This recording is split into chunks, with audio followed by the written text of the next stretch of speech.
Guys, അപ്പോൾ എല്ലാവർക്കും counter attack അറീനയുടെ പുതിയൊരു വീഡിയോയിലേക്ക് സ്വാഗതം. സോ നമ്മൾ ഇന്ന് ഡിസ്കസ് ചെയ്യാൻ പോകുന്നത് UCL ചാമ്പ്യൻസിനെ പറ്റിയാണ്, അതായത് ലൂയിസ് എൻട്രിക്കയുടെ പാരീസ് സെൻ ജർമ്മനെ പറ്റി. സോ ഞായറാഴ്ച നിങ്ങൾ ആ ഒരു മാച്ച് കണ്ടിട്ടുണ്ടെങ്കിൽ നിങ്ങൾക്ക് മനസ്സിലാകും. സത്യം പറയാലോ, അതായത് PSG ഫാൻസ് എന്ത് പറയുന്നത് വെച്ചാൽ കളി തുടങ്ങി ഒരു 20 മിനിറ്റ് ആയപ്പോൾ തന്നെ ഗാലറിയുടെ ഒരു അറ്റത്ത് നിന്ന് അങ്ങ് സെലിബ്രേറ്റ് ചെയ്യുക ആയിരുന്നു PSG കളിച്ച ഫുട്ബോൾ. അബ്സല്യൂട്ട്ലി എന്താ പറയുക, ഒരു ടോപ്പ് റേറ്റഡ് പൊസഷൻ ഫുട്ബോൾ തന്നെയാണ് PSG കളിച്ചത്. കഴിച്ച് അപ്പോൾ ഇന്നത്തെ ഈ ഒരു വീഡിയോ കൊണ്ടുള്ള ഉദ്ദേശം എന്താണെന്ന് വെച്ചാൽ, നമ്മൾ ഇന്ന് ഡിസ്കസ് ചെയ്യാൻ പോകുന്നത് അതായത് ഈ ഒരു 2025 ഈ ഒരു UCL വിൻ ചെയ്ത PSG സ്ക്വാഡിനെ പറ്റി മാത്രമല്ല.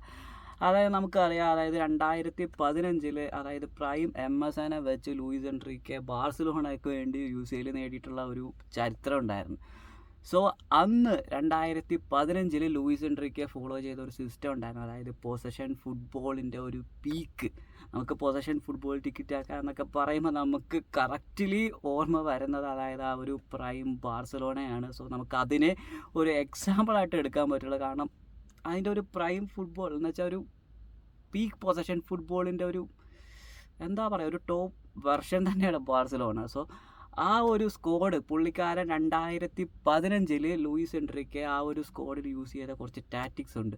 സോ പുള്ളിക്കാരൻ ഓൾമോസ്റ്റ് ആ ഒരു സിസ്റ്റം തന്നെയാണ് ഈ 2025 വരുമ്പോൾ ഈ ഒരു PSG സ്ക്വാഡിൽ പുള്ളിക്കാരൻ ഇംപ്ലിമെൻറ്റ് ചെയ്തിട്ടുള്ളത്.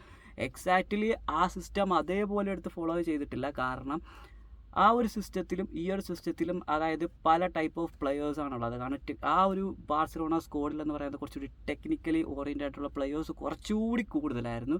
PSG സ്ക്വാഡിലോട്ട് വരുമ്പോൾ കുറച്ചുകൂടി പേസിന് പ്രാധാന്യം കൂടിയുള്ള പ്ലെയേഴ്സ് ഉണ്ട്. കാരണം വിങ്ങേഴ്സ് ആയാലും വിങ് ഫോർവേഡ്സ് ആയാലും ഇവർക്ക് കുറച്ചുകൂടി പേസിനാണ് പ്രാധാന്യമുള്ളത്. സോ ഓരോ പ്ലെയേഴ്സിൻ്റെ ആ ഒരു വ്യത്യാസം അനുസരിച്ച് പുള്ളിക്കാരൻ ആ ഒരു ടാറ്റിക്സിൽ വരുത്തിയിട്ടുള്ള ആ ഒരു ഡിഫറൻസിനെ പറ്റിയാണ് ഞാൻ ഈ വീഡിയോ നിങ്ങൾക്ക് എക്സ്പ്ലെയിൻ ചെയ്യാൻ പോകുന്നത്.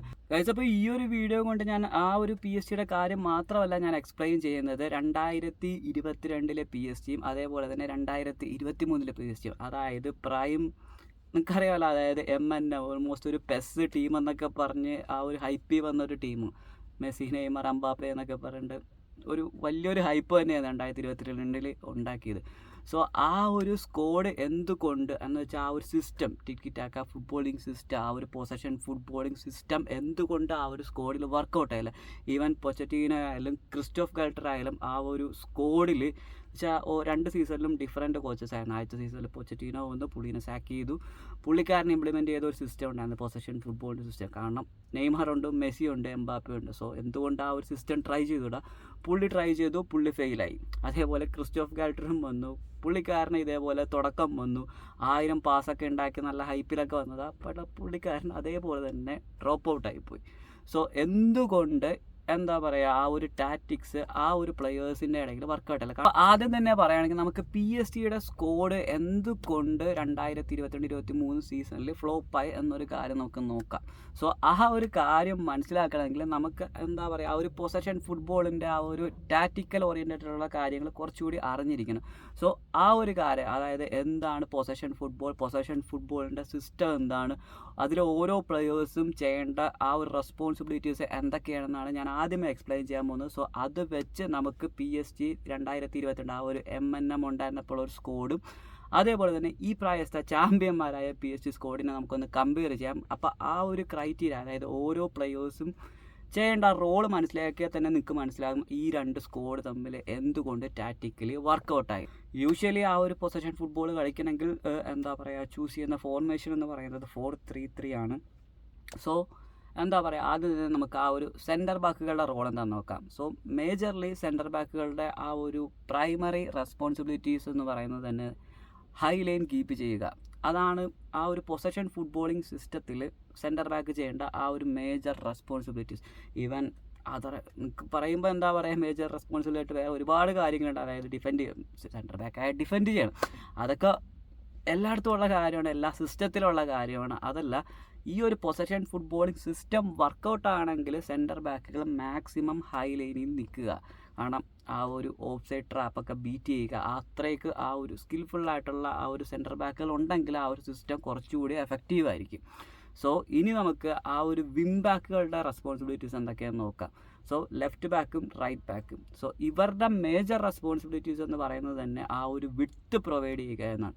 സോ വിഡ്ത്ത് എന്ന് പറയുമ്പോൾ ലെഫ്റ്റ് ബാക്ക് ലെഫ്റ്റ് എൻഡിൽ, റൈറ്റ് ബാക്ക് റൈറ്റ് എൻഡിൽ, അങ്ങനെയല്ല ഉദ്ദേശിക്കുന്നത്. ഒരു ഫ്ലോട്ടിംഗ് ടൈപ്പ് ഓഫ് വിഡ്ത്ത്. ഇപ്പോൾ ഒരു എക്സാമ്പിൾ പറയുകയാണെങ്കിൽ നമുക്കൊരു സെയിം PSG സ്ക്വാഡ് എടുക്കാം. സെയിം PSG സ്ക്വാഡിൽ ഇപ്പോൾ ഹക്കീമി റൈറ്റ് എൻഡിൽ കളി നടന്നുകൊണ്ടിരിക്കുക. സോ ഹക്കീമി റൈറ്റ് എൻഡിൽ നിൽക്കുന്നു. ആ റൈറ്റ് എൻഡിൽ ബോൾ പ്ലേ വരുമ്പോൾ ഹക്കീമി റൈറ്റ് ബാക്കായ ഹക്കീമി റൈറ്റ് എൻഡിൽ നിൽക്കുന്നു. സോ അതിൽ ന്യൂനോ മെൻഡസ് ചെയ്യേണ്ട ആ ഒരു റെസ്പോൺസിബിലിറ്റീസ് എന്ന് പറയുന്നത് തന്നെ ആ ഒരു ഫ്ലോട്ടിംഗ് വിഡ്ത്ത് കൊടുക്കുക എന്നാണല്ലോ. സോ ന്യൂനോ മെൻഡസ് ആണെങ്കിൽ എന്താ പറയുക, ആ ഒരു പിച്ചിൻ്റെ ഓൾമോസ്റ്റ് ഹാഫ് ലൈൻ കീപ്പ് ചെയ്ത് നിൽക്കുക. അപ്പോഴത്തേക്കും സെൻറ്റർ ബാക്കുകൾക്ക് രണ്ടുകൾക്കാണെങ്കിൽ ആ ഒരു പിച്ചിൻ്റെ ഹാഫും അതേപോലെ തന്നെ ആ ഒരു റൈറ്റ് എൻഡും അതിൻ്റെ ഇടയ്ക്കുള്ള 2 സ്പേസിൽ നിന്നാൽ മതി. സോ ആ ഒരു ബോൾ പ്ലേയിങ് ഏരിയ അത്രയ്ക്കും കുറവായിരിക്കും. സോ ആ ഒരു സിസ്റ്റം കുറച്ചുകൂടി എഫക്റ്റീവായിട്ട് വർക്ക് ചെയ്യും. സോ ഇതേപോലെ തന്നെ ആ ഒരു ലെഫ്റ്റ് ബാക്ക് റൈറ്റ് ബാക്കിനും വേറെ കുറച്ച് റെസ്പോൺസിബിലിറ്റീസ് ഉണ്ട്. അതായത് ആ ഒരു left wing forward right wing ഫോർവേഡായിട്ടുള്ള ആ ഒരു ഓവർലാപ്പിംഗ് റണ്ണ്, അതേപോലെ കട്ട് ബാക്ക് പാസുകൾ, ഇതൊക്കെ ആ ഒരു സിസ്റ്റത്തിൽ വളരെ ഇമ്പോർട്ടൻ്റ് ആണ്. ആ ഒരു സിസ്റ്റം എഫക്റ്റീവായിട്ട് വർക്ക് ചെയ്യണമെങ്കിൽ. അതേപോലെ തന്നെ മിഡ്ഫീൽഡേഴ്സുമായിട്ടുള്ള ഒരു ട്രയാങ്കിൾ പാസുകൾ കളിച്ചുള്ള ആ ഒരു എബിലിറ്റിയും ആ ഒരു ലെഫ്റ്റ് ബാക്കിന് ആ ഒരു ഇൻവേർട്ടർ റൺ നടത്തിയാലേ പറ്റുള്ളൂ. സോ ഇതൊക്കെയാണ് ആ ഒരു ലെഫ്റ്റ് ബാക്കിൻ്റെ റൈറ്റ് ബാക്കിൻ്റെ മേജർ റെസ്പോൺസിബിലിറ്റീസ്. ഇനി നമുക്ക് മിഡ്ഫീൽഡിലോട്ട് വരികയാണെങ്കിൽ ഓൾമോസ്റ്റ് ഒരു box to box type of performance ആണ് നടത്തേണ്ടത്. കുറച്ചുകൂടി ടെക്നിക്കലി എബിലിറ്റി ഉള്ള പ്ലെയേഴ്സ്, കുറച്ചുകൂടി ക്ലോസ് റേഞ്ചിൽ പ്രഷർ ഹാൻഡിൽ ചെയ്യാൻ പറ്റിയ പ്ലെയേഴ്സാണ് ആ ഒരു ഏരിയയിൽ കുറച്ചുകൂടി എഫക്റ്റീവ്. ഇപ്പോൾ നമുക്ക് പ്രൈം ബാർസലോണയിൽ നോക്കുകയാണെങ്കിൽ അവിടെ അറിയാമല്ലോ നിക്ക് അവിടെ ഉണ്ടായ players Iniesta, Xavi, Busquets. So ആ ഒരു ടൈപ്പ് ഓഫ് പ്ലെയേഴ്സാണ് കുറച്ചുകൂടി എഫക്റ്റീവായിട്ടുള്ളത്. സോ കാരണം ഞാൻ പൊസഷൻ ഫുട്ബോൾ പറയുമ്പോൾ അതിൻ്റെ പീക്കിൽ നമുക്ക് എക്സാമ്പിൾ പറയാൻ പറ്റുന്ന ആ ഒരു പ്രൈം ബാർസലോണ. സോ അതിനെ റെഫറൻസ് വെച്ചുകൊണ്ടാണ് ഞാനിത് പറയുന്നത്. ഇനി അടുത്ത നമുക്ക് ഫോർവേഡ് കളിക്കുന്ന പ്ലെയേഴ്സിനെ നോക്കാം. അതായത് നമുക്ക് ലെഫ്റ്റ് വിങ്ങറിനെ റൈറ്റ് വിങ്ങറിൻ്റെ ആ ഒരു റെസ്പോൺസിബിലിറ്റീസ് എന്താണെന്ന് നോക്കാം. സോ ആ ഒരു ലെഫ്റ്റ് വിങ്ങർ റൈറ്റ് വിങ്ങറും ഈ ഒരു സിസ്റ്റം മാക്സിമം എഫക്റ്റീവ് ആണെങ്കിൽ ചെയ്യേണ്ട മേജർ റെസ്പോൺസിബിലിറ്റീസ് എന്ന് പറയുന്നത് എന്താ പറയുക, ട്രാക്ക് ബാക്ക് ചെയ്യുക, അതേപോലെ തന്നെ ലെഫ്റ്റ് ബാക്ക് റൈറ്റ് ബാക്ക് ആയിട്ടുള്ള ഒരു ഇൻവേർട്ടറിങ് റണ്ണ് നടത്തുക, അതേപോലെ ഓവർലാപ്പ് ചെയ്യുക, പ്ലസ് അതേപോലെ തന്നെ ആ ഒരു സെൻറ്റർ ഫോർവേഡ് ആയിട്ടുള്ള ആ ഒരു പൊസിഷണൽ റൊട്ടേഷൻ വളരെ ഇമ്പോർട്ടൻ്റ് ആണ് ഈ ഒരു സിസ്റ്റത്തിൽ. സോ ഇതൊക്കെയാണ് ഒരു ലെഫ്റ്റ് വിങ്ങറും അതേപോലെ തന്നെ റൈറ്റ് വിങ്ങറും ചെയ്യേണ്ട ഒരു റെസ്പോൺസിബിലിറ്റീസ്. ഇനി ഈ സിസ്റ്റത്തിൽ സെൻറ്റർ ഫോർവേഡ് അതായത് സ്ട്രൈക്കർ ചെയ്യേണ്ട ആ ഒരു റെസ്പോൺസിബിലിറ്റി എന്ന് പറയുന്നത് ആ ഒരു ത്രൂ ബോളിന് വേണ്ടി മാത്രം വെയിറ്റ് ചെയ്ത് ഓടുക, ആ ഒരു മറ്റുള്ള ഫുട്ബോൾ സിസ്റ്റം ചെയ്യുന്ന പോലത്തെ ഒരു രീതിയല്ല. ഈ ഒരു സിസ്റ്റം മാക്സിമം എഫക്റ്റീവ് ആണെങ്കിൽ എന്താ പറയുക, ആ ഒരു സ്ട്രൈക്കർ ട്രാക്ക് ബാക്ക് ചെയ്യണം, ബോൾ പ്ലേയിങ്ങിന് ഇൻവോൾവ് ആവണം, അസിസ്റ്റ് ചെയ്യണം, ഗോൾ അടിക്കണം. സോ ഈ ഒരു റെസ്പോൺസിബിലിറ്റീസ് ചെയ്യുമ്പോഴാണ് ഈ ഒരു സിസ്റ്റം മാക്സിമം എഫക്റ്റീവ് ആകുന്നത്. അപ്പോൾ ഇതൊക്കെയാണ് ഈ ഒരു പൊസഷൻ ഫുട്ബോൾ സിസ്റ്റത്തിൽ ഓരോ പ്ലെയേഴ്സും അതായത് ഓരോരോ പൊസിഷനിൽ ചെയ്യേണ്ട റെസ്പോൺസിബിലിറ്റീസ്. സോ നമുക്ക് ഈ ഒരു ക്രൈറ്റീരിയ വെച്ച് 2022 PSG സ്ക്വാഡ്, അതായത് മെസ്സി, നെയ്മർ, എംബാപ്പെ കളിച്ചിട്ടുള്ള ആ ഒരു PSG സ്ക്വാഡും അതേപോലെ തന്നെ ആ ഒരു പ്രൈം ബാർസലോണ സ്ക്വാഡിനെ അതേപോലെ തന്നെ ഈ പ്രാവശ്യത്തെ UCL വിൻ ചെയ്ത ആ ഒരു PSG സ്ക്വാഡിനെ ജസ്റ്റ് ഒന്ന് കമ്പയർ ചെയ്ത് നോക്കാം ഗൈസ്. അപ്പോൾ നമുക്ക് ആദ്യം തന്നെ ആ ഒരു 2022 PSG സ്ക്വാഡ് എന്തുകൊണ്ട് ആ ഒരു പൊസഷൻ ഫുട്ബോൾ അന്നത്തെ സ്ക്വാഡിൽ വർക്കൗട്ട് ആയില്ലെന്ന് നോക്കാം. സോ ഈ ഒരു പൊസഷൻ ഫുട്ബോളിനെ പറ്റി പറഞ്ഞപ്പോൾ ഞാൻ ആദ്യം തന്നെ നിങ്ങളോട് പറഞ്ഞായിരുന്നു, അതായത് ഈ ഒരു സിസ്റ്റം വർക്ക് ചെയ്യണമെങ്കിൽ മാക്സിമം ആ ഒരു ക്ലോസ് സ്പേസിൽ നിന്ന് ആ ഒരു ഫുട്ബോൾ മര്യാദക്ക് കളിച്ചാലേ ഈ ഒരു സിസ്റ്റം കറക്റ്റായിട്ട് വർക്കാകത്തുള്ളൂ. സോ ആ ഒരു പ്രശ്നമാണ് ആദ്യമേ 2022 ആ ഒരു PSG സ്ക്വാഡിലുള്ളത്. സോ ഇതിലൊരു എക്സാമ്പിൾ ഞാൻ പറയുകയാണെങ്കിൽ, അതായത് ന്യൂനോ മെൻഡസ് എന്ന് പറഞ്ഞ ആ ഒരു ലെഫ്റ്റ് ബാക്കിൻ്റെ ആ ഒരു ഹീറ്റ് മാപ്പ് തന്നെ നിങ്ങൾ നോക്കിയാൽ മതി. ഞാൻ പറയാമെന്നല്ലോ, ഈ സിസ്റ്റം എഫക്റ്റീവ് ആണെങ്കിൽ ആ ഒരു റൈറ്റ് ബാക്കും ലെഫ്റ്റ് ബാക്കും ആ ഒരു ഫ്ലോട്ടിംഗ് ആയിട്ടുള്ള ഒരു വിഡ്ത്ത് കൊടുക്കണം.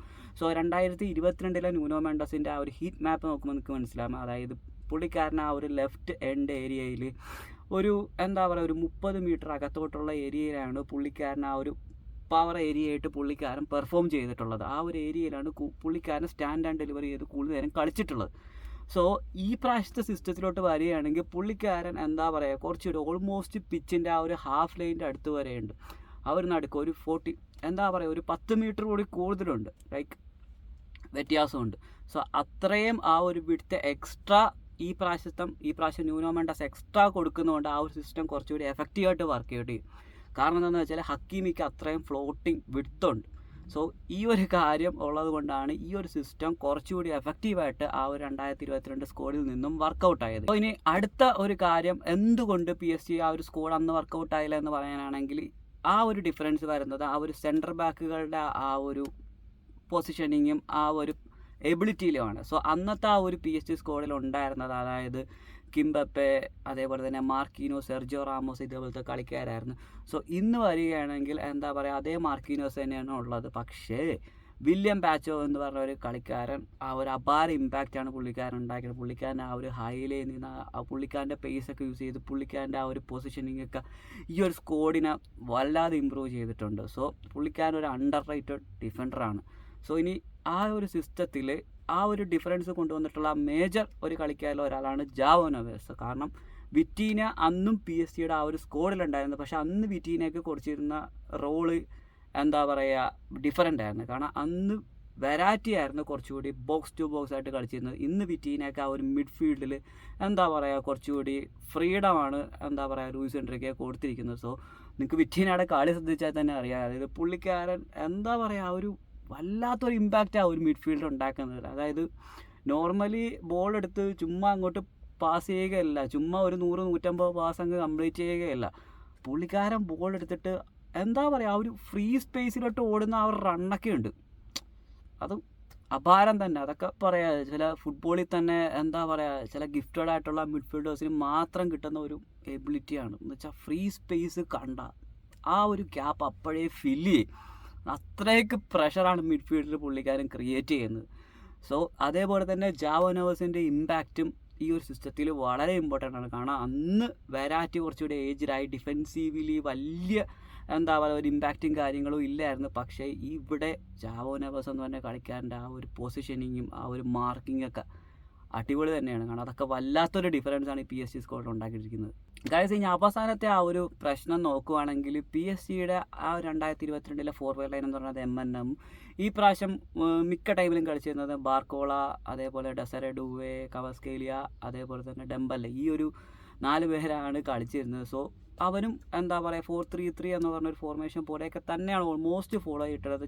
ചില ടൈമിൽ എന്താ പറയുക ഫോൾസ് നെയിം പോലത്തെ ആ ഒരു സിസ്റ്റം ഫോം ചെയ്യും. പക്ഷേ എന്നിരുന്നാലും അന്നത്തെ ആ ഒരു PSG സ്കോഡ്, അതായത് 2025 PSG സ്കോഡിൽ മെസ്സി, നെയ്മർ, ഞാൻ പറഞ്ഞ പോലെ തന്നെ ആ പൊസഷൻ ഫുട്ബോളിൻ്റെ ആ ഒരു ടാക്റ്റിക്സ് കറക്റ്റായിട്ട് അവർ ഫോളോ ചെയ്യുന്നുണ്ടായിരുന്നു. അവർ അതേപോലെ ഇൻവേർട്ടർ റണ്ണും അതേപോലെ തന്നെ എന്താ പറയുക മിഡ്ഫീൽഡുമായിട്ടുള്ള ആ ഒരു പാസിംഗ് ലിങ്കപ്പൊക്കെ ഓൾമോസ്റ്റ് ആ ഒരു സിസ്റ്റം ഫോളോ ചെയ്യുന്ന പോലെ തന്നെ ഉണ്ടായിരുന്നു. പക്ഷേ അവിടെ പ്രോബ്ലം ആയിട്ടുണ്ടായിരുന്നത് എംബാപ്പെ ആ ഒരു സിസ്റ്റത്തിൽ എംബാപ്പനെ യൂസ് ചെയ്ത് എന്താ പറയുക ആ ഒരു ത്രൂ ബോളിന് വേണ്ടി വെയിറ്റ് ചെയ്ത് അവർ റണ്ണിന് വേണ്ടി കൊടുക്കുന്ന ആ ഒരു സ്കീം പോലെയാണ് എന്താ പറയുക അന്ന് ആ ഒരു സിസ്റ്റം ഉണ്ടായിരുന്നത്. സോ അത് തന്നെയാണ് ആ ഒരു സിസ്റ്റത്തിലെ ഏറ്റവും വലിയ ഡ്രോബാക്ക്. ഗൈസ്, അപ്പോൾ ഇതൊക്കെയാണ് എന്താ പറയുക ആ ഒരു റെസ്പോൺസിബിലിറ്റീസൊക്കെ കറക്റ്റായിട്ട് ആ ഒരു സിസ്റ്റത്തിൽ ഇംപ്ലിമെൻറ്റ് ചെയ്തില്ലെങ്കിൽ ഉണ്ടാകാൻ പറ്റുന്ന ആ ഒരു പ്രോബ്ലംസ്. സോ ഇനി നമ്മൾ ഡിസ്കസ് ചെയ്യാൻ പോകുന്നത് അതായത് ഈ പ്രാവശ്യത്തെ PSG സ്കോഡിനെ പറ്റിയാണ്. സോ ഈ പ്രാവശ്യത്തെ PSG സ്കോഡ് 2015, അതായത് ലൂയിസ് എൻട്രിക്കെ തന്നെയായിരുന്നു അന്നും കോച്ച് ഇന്നും കോച്ച്. സോ ഈ രണ്ട് പൊസഷൻ ഫുട്ബോളിംഗ് സിസ്റ്റം ഇത് എക്സാക്ട്ലി സെയിം അല്ല എന്ന് ഞാൻ വീഡിയോയുടെ തുടക്കത്തിൽ പറഞ്ഞായിരുന്നു. ഇതെന്തുകൊണ്ടാണെന്ന് ഞാൻ പറഞ്ഞുതരാം. കാരണം ഇത് ഈ ഒരു സിസ്റ്റത്തിൽ ഈ രണ്ട് അന്ന് MSN കളിച്ചിരുന്ന ആ ഒരു സിസ്റ്റം ഈ പ്രാവശ്യത്തെ ആ ഒരു ചാമ്പ്യന്മാരായ ആ ഒരു സിസ്റ്റവും. സോ ഈ രണ്ട് സിസ്റ്റത്തിലും ബാക്ക് ലൈൻ വർക്ക് ചെയ്യുന്നത് ഓൾമോസ്റ്റ് സിമിലർ തന്നെയാണ്. അതേപോലെ തന്നെ മിഡ്ഫീൽഡും വർക്ക് ചെയ്യുന്നത് ഓൾമോസ്റ്റ് സിമിലറാണ്. പക്ഷേ അന്നത്തെ ഫോർവേഡ്, അതായത് മെസ്സി, നെയ്മർ, സുവാരസ്, അതിന് മെസ്സിയും നെയ്മറും കുറച്ചുകൂടി ഇൻവേർട്ടഡും അതേപോലെ തന്നെ വിഡ്ത്തും വിങ്ങിൽ കൊടുക്കുന്ന പ്ലെയേഴ്സായിരുന്നു. പോരാത്തതിന് എന്താ പറയുക ഒരു സെൻട്രൽ റോളിലേക്കും കുറച്ചുകൂടി വരും. സോ അന്ന് സുവാരസ് ചെയ്ത ഡ്യൂട്ടി എന്ന് പറയുന്നത് എന്താ പറയുക ആ ഒരു ഫോർവേഡ് ലൈനും കളിക്കും, അതേപോലെ തന്നെ മെസ്സിക്കും നെയ്മറിനും ഇടയിൽ ഒരു സ്പേസ് ഉണ്ടാക്കും.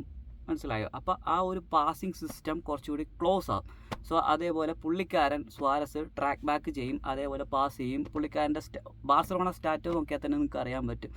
കാരണം സുവാരസ് ഒരുപാട് ട്രാക്ക് ബാക്ക് ചെയ്തിട്ടുണ്ട്. സോ ഈ ഒരു സിസ്റ്റം അന്ന് എഫക്റ്റീവ് വർക്കൗട്ടായത് അങ്ങനെയാണ്.